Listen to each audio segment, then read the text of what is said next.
आता आपली जी sweet and sour व्हेजिटेबलची dish तयार झाली आहे, हीच वापरून एक छान डिश आपण बनवूया, ती म्हणजे अमेरिकन चॉप्स. याच्यामध्ये उकडलेल्या नूडल्स, तळलेल्या नूडल्स, इथे मात्र तळून घ्यायच्या, आणि तयार स्वीट अँड सॉवर व्हेजिटेबल हे वापरायचे. तर पहा, अमेरिकन चॉप्स. अमेरिकन चॉप्स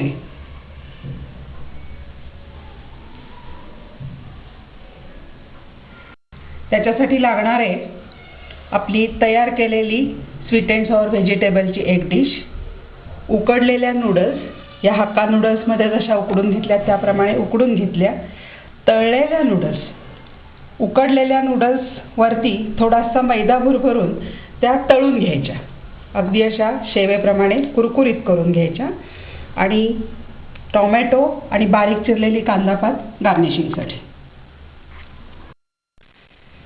प्रथम एका मोठ्या बाउलमध्ये ह्या उकडलेल्या नूडल्स पसरा.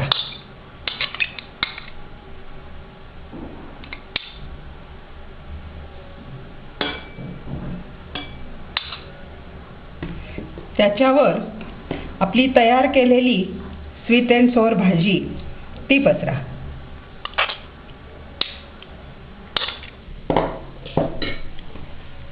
थोडीशी कांदा पात आणि टोमॅटोचे तुकडे वरून घाला.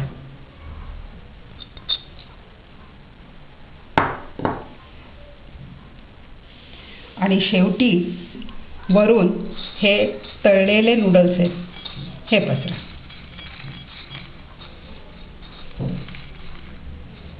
हे आंबट गोड चवीची भाजी आणि त्याच्यावरती हे तळलेले नूडल्स, ह्याच्यामुळे डिश अतिशय